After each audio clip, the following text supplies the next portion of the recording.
expect it to happen again.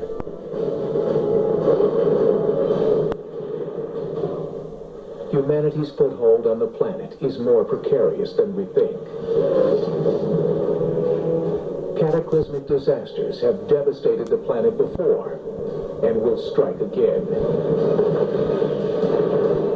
Can we survive these catastrophes? This is forecasting the end.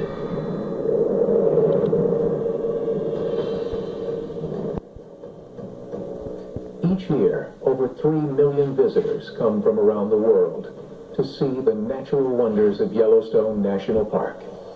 And while most of them come to see the wildlife and Old Faithful, right beneath their feet is one of the most volatile sections of Earth in the world. A smoldering volcano that could explode at any time. Yellowstone is a system where there's a lot of molten rock beneath the ground. So the geysers and the hot springs and the mud pots that you see at the surface of Yellowstone are a reflection of the amazing amount of heat that's coming off of this deep magmatic system. Somewhere between 2 and 6 billion watts come out. This massive heating element is what drives Old Faithful's display. Erupting almost every 91 minutes, this geyser is considered the most predictable geographical feature on Earth. I think really Old Faithful is anything but reassuring. The fact that it goes off all the time, to me, it's a ticking time bomb. 5 miles below this spectacular hotspot sits a massive lake of molten rock, otherwise known as a supervolcano. There have been 2 extremely large eruptions in Yellowstone's past, so Yellowstone is dubbed a supervolcano. But how does a supervolcano compare to a regular volcano? Scientists classify eruptions based on the amount of material the volcano actually erupts. Many volcanoes are the typical cone or stratocone volcano that you see, but not every volcano looks like a cone. Some of them are these caldera systems.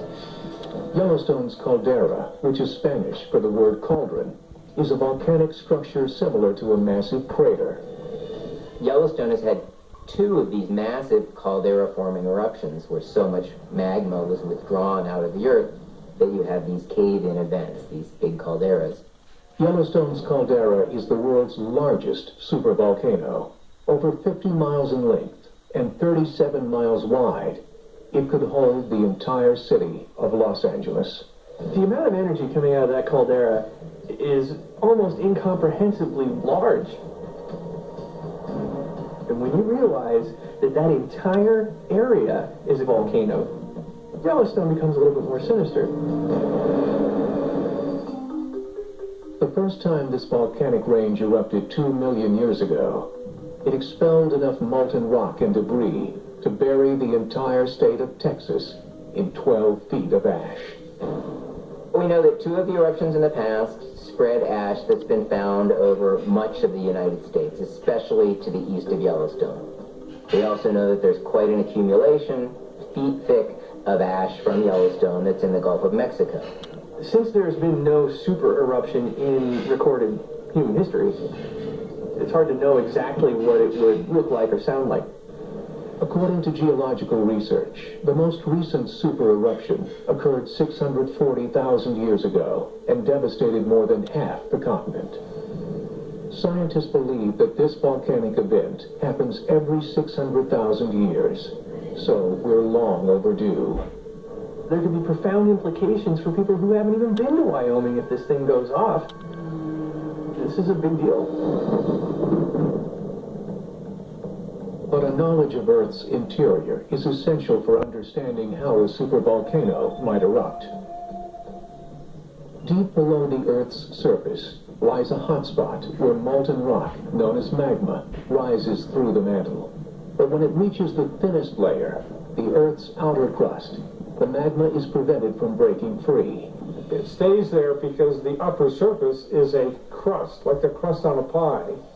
And that crust is cold, and when rocks are cold, they're strong. So if they're strong, they don't allow the material to rise up unless you get excess pressure.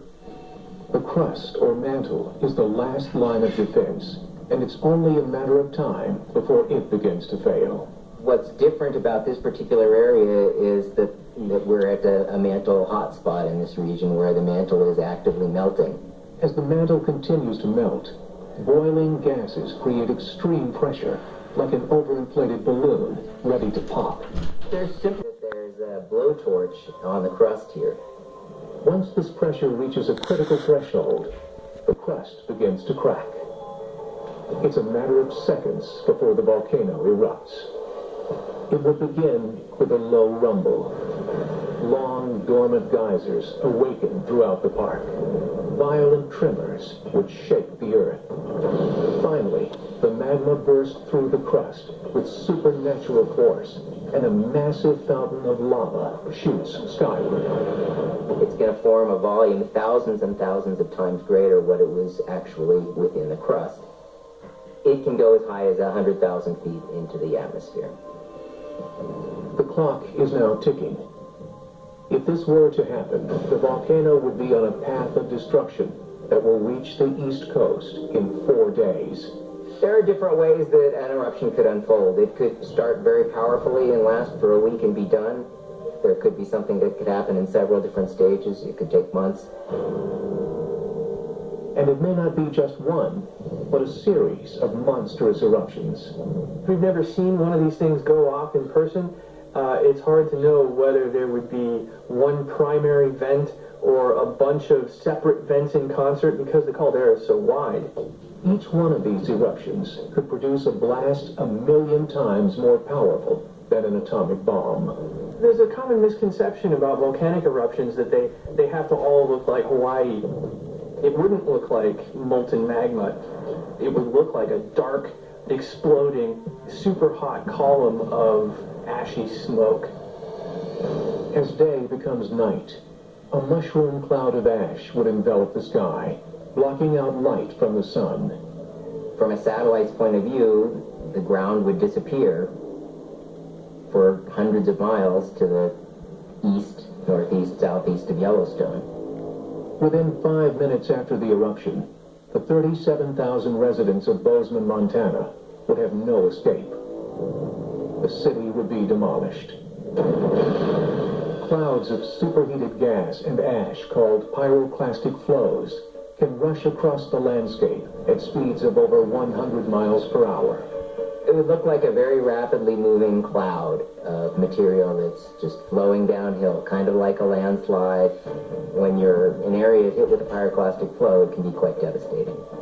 Everything within 100 miles of Yellowstone is now a blazing inferno. And this is just the beginning of the end of life as we know it.